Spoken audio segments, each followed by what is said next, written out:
안녕하십니까. 엘리트학원의 앤딜리입니다. 이번 영상에서는 사립대학을 지원할 때 사용하는 커먼 어플리케이션, 즉 공통지원서들과 에세이 토픽에 대해 알아보도록 하겠습니다. 특히 이번 영상 마지막 부분에는 엘리트에서 그동안에 합격한 학생들의 에세이를 통해서 분석한 결과 어떤 에세이가 좋은 에세이라고 말할 수 있는지, 어떻게 하면 좋은 에세이를 쓸 수 있는지까지 정리하여 말씀드리겠습니다. 조금 긴 영상이더라도 스킵하지 마시고 처음부터 끝까지 봐주시길 부탁드립니다. 또한 지금 12학년이 아니더라도 대학에서 요구하는 에세이의 주제를 미리 알고 있다면 고등학교 4년을 어떻게 보내야 되는지에 대한 방향을 잡을 수 있을 것입니다. 또한 영상을 통해 대학 지원을 어떻게 준비해야 하는지에 대한 명확한 답을 얻어가시길 바랍니다. 서론이 좀 길었는데요. 사립대학 지원을 준비하고 있는 학생과 부모님들에게 많은 도움이 되길 바라며 바로 시작해 보겠습니다. 우선 사립대학을 지원할 때 사용되는 공통지원서의 에세이의 주제는 총 7개입니다. 이 중 1개의 주제만을 골라 최소 250자 이상, 최대 650자 이내로 에세이를 써야 합니다. 자, 이제 총 7개의 주제에 대해 하나씩 자세하게 알아보도록 하겠으며, 동시에 7개의 주제 중 어떤 주제를 자신의 주제로 선택하는 것이 유리한지에 대해서도 간단하게 말씀드리도록 하겠습니다. 자, 커먼앱의 첫 번째 컬리지 에세이의 주제는 어떤 학생들은 자신이 가지고 있는 배경이나 정체성, 관심사 또는 재능을 말하지 않고는 결코 자신을 대변하는 원서가 완성될 수 없다고 믿는다. 당신도 공감한다면 당신의 이야기를 해보라 입니다. 거의 과반수의 학생이 이 주제에 대한 에세이를 쓰고 있는데요. 조언을 드리자면 지금의 학생의 모습은 학생 자신이 살아온 환경, 배경, 즉 자신이 속해 있는 세상이 만들어낸 결과물을 말하는 주제라고 할 수 있습니다. 따라서 학생 자신이 지금껏 살아왔던 세상을 재미있게 써내려고 하는 것이 바로 지금의 나를 드러내는데 제일 좋은 소재가 되고 또 충분한 것이라 할 수 있는 것입니다. 여기서 나의 세상은 때때로 스스로가 성장한 환경, 배경이 되기도 하고 자신의 정체성이나 관심사 또는 특별한 재능이 되기도 합니다. 이는 나를 가장 자연스럽게 드러낼 수 있는 에세이 주제이기 때문에 50%에 가까운 압도적인 비율로 지원자들이 선택해온 주제이기도 합니다. 한 가지 중요한 사항은 나를 표현해주는 에세이의 소재, 즉 환경, 배경, 관심사, 재능 등 이 중 어떠한 소재를 선택할 것인지에 보다 많은 신경을 써야 한다는 것입니다. 어떤 소재를 사용하는지에 따라 판이하게 다른 여러 인물로 묘사될 수도 있기 때문입니다. 학생이 정확하게 자신을 보여줄 수 있는 좋은 소재가 있다면 이 주제를 선택해야 하겠습니다. 두 번째 주제입니다. 장애물을 만나고 이겨내며 얻게 된 교훈은 훗날 성공의 큰 밑거름이 된다. 당신이 직면했던 도전, 난관 또는 실패를 경험한 그때로 시간을 돌려보자. 그것이 당신에게 어떤 영향을 주었고 당신은 그 경험을 통해 무엇을 배웠는가입니다. 고난과 난관, 그리고 실패는 삶의 필연적인 요소입니다. 그리고 우리는 이 어려움을 적극적으로 이겨내고 중요한 삶의 교훈을 발견해내는 사람을 현명한 사람 또는 성숙한 사람이라고 말합니다. 현명하지 못하고 성숙하지 못한 사람은 늘 상처받고 실패하기 마련이기 때문에 우리가 추구하고자 하는 건강한 사회는 보다 현명하고 성숙한 사람을 찾게 되어 있습니다. 누구나 자신만이 아는 어려움과 고난이 존재합니다. 따라서 이 에세이는 누가 더 불우한 삶을 살았는가를 서로 경쟁하라는 의도가 아닙니다. 이 주제 안에 숨겨진 핵심 키워드는 성숙입니다. 따라서 어려운 난관의 문제 본질을 이해하는 통찰력과 긍정적인 세계관을 갖고 성장한 성숙한 자신의 현재 모습을 어필할 수 있다면 이 주제를 선택하면 되겠습니다. 세 번째 주제는 당신의 믿음과 신념이 흔들리거나 도전을 받았을 때를 회상해보자. 무엇이 이 같은 고뇌를 이끌었는가? 이 과정에서의 결과물은 무엇인가? 입니다. 조언을 드리면 신념이란 보통 불안한 세상 속에서 나를 지탱해주는 것으로서 어지러운 세상 속에서도 우리가 나아갈 방향을 제시해주는 것이라 할 수 있습니다.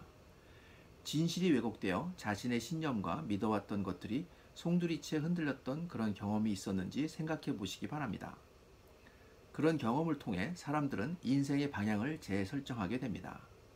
결론적으로 이 주제로 에세이를 쓰는 학생이 여기서 보여줘야 하는 것은 불안정했던 과거를 통해 확고해진 혹은 재설정된 자신의 삶의 방향을 설명할 수 있어야 하며 이것의 결과를 또한 설명할 수 있어야 합니다. 대학에게 자신의 신념과 삶의 방향을 설명할 수 있다는 것은 그 사람이 앞으로 어떤 행보를 할 것인지 예측 가능하게 만들어줍니다. 그렇기 때문에 신념과 삶의 방향을 설명하는 이 주제 또한 자신을 드러내는 방법으로 사용될 수 있습니다. 정의로운 삶의 신념을 확고하게 말할 수 있고 또 그 과정 속에서 주위 다른 사람들에게 긍정적인 영향 또한 주었다면 분명 좋은 주제가 될 수 있다고 할 수 있겠습니다. 결론을 말씀드리면 학생 자신이 지금까지 삶의 신념과 방향의 전체를 바꿀 정도의 도전과 어려웠던 경험이 있다면 이 에세이를 통해 현재의 나는 누구이고 미래의 나는 누구일지를 보여줌으로써 대학에 아주 강한 인상을 줄 수 있는 좋은 기회가 될 것입니다. 하지만 이러한 경험을 도출해내는 것이 어려우므로 가장 낮은 비율의 지원자만이 이 주제를 선택했음을 참고로 알려드립니다. 네 번째 주제는 당신이 해결했거나 앞으로 해결하고자 하는 문제에 대해 이야기하라. 지적인 도전에 대해 말해도 되며 문제는 어떤 스케일, 크기, 범위, 종류에 국한되지 않아도 된다. 문제가 당신에게 중대한 사안이라는 점을 설명하고 당신은 무슨 과정을 통해 문제의 해결점에 도달했는지 혹은 할 수 있는지 설명하라 입니다. 조언을 드리면 모두가 알고 있듯이 대학이란 이 세상의 모든 문제를 연구하는 곳입니다. 그렇기 때문에 학생이 그 누구도 인지하지 못한 문제를 볼 줄 아는 눈, 그리고 대중의 일반적인 관심사항을 찾고 이를 해결해 나갈 수 있는 패기 있고 강한 신념이 있는 학생을 어떤 대학이 좋아하지 않을 수 있을까요?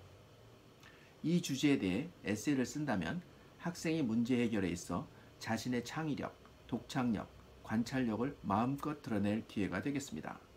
또한 해결책에 도달하고자 하는 과정 중에 자신이 대학에서 얻고 배울 수 있는 구체적인 점을 강조하는 것도 대학에 좋은 인상을 남기는 방법 중 하나가 되겠습니다. 한 가지 주의해야 할 점은 해결책을 말할 때 전문적인 학문에 접근하지 말아야 한다는 것입니다. 대학 측을 학문적으로 감동 주기에는 당연히 어렵다는 것을 잊지 마시고 겸손하게 어떻게 자신이 갖고 있는 창의력, 독창력, 그리고 관찰력을 통해 문제를 해결했는지를 강조해서 이야기하면 되겠습니다. 다섯 번째 주제는 학생들이 두 번째로 많이 선택한 에세이 주제인데요. 어떤 업적이나 사건 또는 깨달음이 스스로의 성장을 이끌고 자신과 타인을 이해하는 새로운 시각으로 발전할 수 있게 해준 경험에 대해 이야기하라입니다. 조언을 드리자면 말을 잘 하지 못하던 어떤 학생이 여름방학 동안 스피치 앤 디베이트를 열심히 연습해서 가을에 개최된 스피치 앤 디베이트 첫 대회에서 수상을 했다면 스피치 앤 디베이트 팀의 코치는 매우 기뻐하며 앞으로의 팀의 높은 가능성을 상상할 것입니다. 이렇듯 외적 성장을 이루거나 혹은 내적 성장을 이뤘다는 것은 그만큼 전에는 없던 가능성을 가지게 되었다는 뜻입니다. 어떤 큰 사건을 겪으며 몰라보게 성장해버린 나 자신을 보게 되거나 전에 없었던 생각해보지 못한 가능성을 보았다면 그 새로운 가능성은 나를 어떻게 변화시켰고 또 타인을 바라보는 시각에 어떤 변화가 왔는가를 생각해 보아야 합니다. 이 경험을 통해 대학은 앞으로의 학생의 미래에 대해서도 예상 가능하게 될 것입니다. 여섯 번째 주제는 시간이 가는 줄도 모를 만큼 매력적이라고 느끼는 주제나 생각 또는 컨셉에 대해 말해보라. 왜 그토록 당신을 사로잡는가? 당신이 그것을 더 배우고 싶어질 때 당신은 어떻게 하는가? 무엇을 하는가? 누구를 찾는가입니다. 혹시 친구나 지인들과 이야기를 하다가 귀가 쫑긋해지고 나의 모든 관심을 쏟아부을 만한 특별한 무언가가 있는가? 그 무언가에 몰입하다 보면 시간 가는 줄도 모르고 그 일을 할 때면 다른 모든 것은 그 순간 멈춰버리게 만드는 것이 있는가? 대체 그 무엇이 나를 이토록 미련할 정도로 한 곳만 탐구하게 만드는가? 이렇듯 뭔가 홀려서 다른 모든 걸 뒷전으로 하고 한 가지에 모든 시간과 에너지를 쏟는 비효율적인 사람들을 우리는 흔히 너드 또는 긱이라고 하는데요. 하지만 대학에서는 무언가에 끊임없는 집중력과 에너지를 가지고 있는 사람들에게 매우 높은 관심을 갖고 있습니다. 대학은 이와 같이 세상의 모든 관심사를 탐구하는 곳이며 최고급 장비와 최첨단 연구소가 있고 24시간 도서관이 오픈되어 있으며 나를 지도해주고 격려해줄 지도교수도 존재합니다. 따라서 이들에겐 대학이 그들의 관심과 에너지를 쏟아부을 수 있는 꿈의 무대를 마련해 줄 것입니다. 대학은 이처럼 학생들의 에너지와 패기를 감당할 자원이 충분히 있으며 그 자원을 사용할 인재를 기다리고 있습니다. 혹시 내가 이에 걸맞는 매력적인 내 모습을 대학에게 보일 수 있다면 이 주제를 선택할 것을 추천드립니다. 나에게 이 같은 영감을 주는 분야가 무엇인지, 그리고 그것을 어떻게 탐구해야 하는지를 잘 이야기해보면 좋은 결과가 분명히 있을 것입니다. 마지막 7번째 주제는 당신이 만든 새로운 주제로 에세이를 써보라. 이미 써놓은 글도 가능하다입니다. 이 주제에 대한 조언은 상상력과 창의력을 발휘해 자신을 드러낼 수 있는 에세이면 뭐든 좋겠습니다. 그러나 주제가 없다는 것이 오히려 학생들에겐 막막한 일이 될 수 있으니 평소에도 글쓰기를 즐겨하는 학생을 제외하고는 현명하게 선택하기를 바랍니다. 이상 총 7개의 에세이 토픽에 대해 알아보았는데요. 학생들이 대학 지원서 작성 시 가장 시간이 많이 걸리고 가장 힘들어하는 것이 바로 에세이 쓰기일 것입니다. 게다가 사립대학의 경우 커먼 어플리케이션, 즉 공통 지원서 외에 대부분의 대학이 2개에서 3개 혹은 그 이상의 추가 에세이를 요구하기 때문에 지원하는 대학이 많으면 많을수록 여러 개의 에세이를 작성해야 하며 12학년 초에 이 모든 것을 끝내는 것은 절대 쉬운 일이 아닌 것입니다. 가능한 빨리, 즉 11학년 2학기나 11학년이 끝나는 여름방학에는 늦어도 대학 에세이를 시작해야 함을 꼭 기억하시기 바랍니다. 에세이는 잘 쓰면 합격에 도움이 되지만 잘못 쓰면 치명적이기 때문에 미리미리 준비해서 좋은 에세이를 쓰도록 노력해야 하겠습니다. 자, 이제 가장 중요한 부분인데요. 그렇다면 어떤 에세이가 대학에서 좋아하는 에세이인지를 간단하게 정리해 보도록 하겠습니다. 우선 첫 번째는 입학사정관들은 매우 많은 글을 동시에 읽기 때문에 간단 명료하게 학생 자신을 설명하는 글을 선호할 수밖에 없습니다. 에세이를 읽은 후에 무슨 말인지 혼동이 된다면 어떤 학생인지 기억도 나지 않을 것입니다. 이 때문에 읽기 쉽고 이해하기 쉽게 쓰는 것이 가장 좋은 에세이가 되겠습니다. 즉, 내가 누구인지만 분명하게 알려주면 되는 것입니다. 반대로 나쁜 에세이는 너무 잘 쓰려고 너무 많은 이해와 너무 많은 소재를 사용하여 자기 본인의 이야기는 없고 주위 사람이나 주위에 있는 사물에 대한 이야기만 쓰는 상황이 된다면 오히려 말하려고 하는 주제에서 벗어나는 경우가 되어 아주 좋지 않은 에세이가 되는 것입니다. 두 번째는 은유적이거나 비유적인 글을 쓰지 말고 직설적으로 글을 써야 하겠습니다. 마치 인터뷰를 한다고 생각하고 입학사정관으로 하여금 학생이 이야기하고자 하는 의도를 바로 알아차릴 수 있도록 쓰여진 것이어야 하겠습니다. 세 번째로 좋은 에세이는 고등학교 동안 학생 자신이 경험했던 사실을 근거로 과정을 설명하고 좋은 결과로 마무리하는 것이 좋은 에세이가 되겠습니다. 너무 어렸을 때의 경험이라든가 사실적이지 않을 것 같은 내용을 에세이의 소재로 사용한다면 에세이를 읽고 기억에 남을 만한 진한 감동이 없을 것입니다. 네 번째는 에세이를 쓸 때 가장 주의해야 하는 것인데요. 너무 많은 미사여구나 너무 높은 레벨의 고급 단어를 사용하지 말고 문장도 너무 화려하지 않아야 한다는 것입니다. 즉, 고등학생다운 어휘력과 문장을 사용하여 쉽고 간결하게 에세이를 씀으로써 에세이를 읽는 심사위원이 쉽게 이해할 수 있도록 하는 것이 중요한 것입니다. 마지막 5번째는 입학사정관이 학생의 에세이를 계속 읽고 싶어 하도록 만들어야 한다는 것입니다. 즉, 처음 초입 부분에 다른 보통의 에세이와는 다른 도입 형식, 즉 질문을 던지는 식 혹은 관심을 끌 수 있는 문장을 사용하는 식으로 시작한다든가 해서 글을 읽는 사람이 궁금해하면서 끝까지 에세이를 읽을 수 있도록 하는 것이 중요합니다. 실제로 많은 경우 스토리가 예상 가능한 식상한 에세이는 끝까지 읽지 않는 경우가 많기 때문입니다. 다음은 좋은 에세이를 쓰기 위해서는 어떻게 해야 하는지를 말씀드리도록 하겠습니다. 첫 번째는 이미 언급드린 바와 같이 가능한 빨리 시작하는 것이 좋겠습니다. 빠르면 11학년 2학기가 시작되면서부터 늦어도 12학년이 되기 전 여름방학 때부터 에세이를 쓰기 위한 준비를 시작하는 것이 좋겠습니다. 시간적으로 조금은 여유가 있어야 좋은 에세이가 나오는데 도움이 되겠습니다. 두 번째는 고등학교 9학년부터 11학년까지 학생이 했던 활동은 물론 12학년이 끝날 때까지 계획하고 있는 모든 활동, 즉 모든 과외활동, 특별활동을 정리해 보는 것입니다. 모든 것을 생각해낼 필요는 없겠습니다. 자기가 오랜 동안 한 것은 무엇인지, 잘하는 것, 좋아하는 것, 열정을 갖고 오랜 동안 가장 시간을 많이 보낸 것이 무엇인지를 생각해보고 하나도 빠짐없이 노트에 적어보는 것이 중요하겠습니다.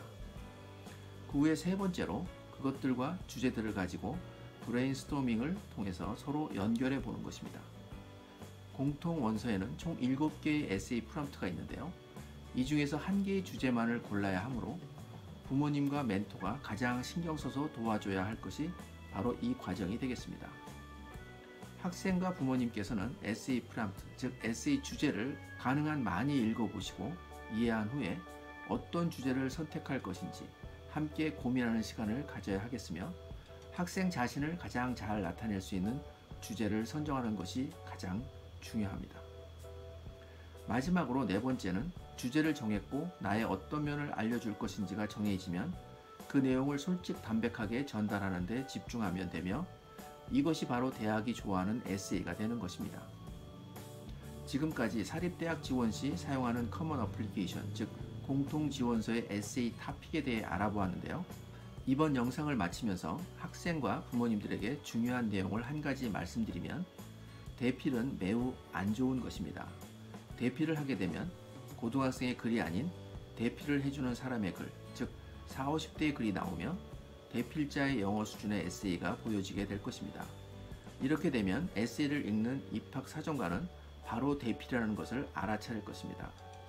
그러므로 학생은 도움을 받더라도 처음부터 다른 사람이 쓰는 대필이 아닌 학생이 주도적으로 에세이를 쓰고 브레인스토밍을 통한 주제를 결정하는 부분과 같이 함께 시간이 오래 걸리는 부분과 에세이를 쓴 후 중요하지 않지만 스펠링, 문법 부분과 그리고 중요한 부분인 문맥의 흐름을 교정받는 정도로 도움을 받는 것이 중요하겠습니다.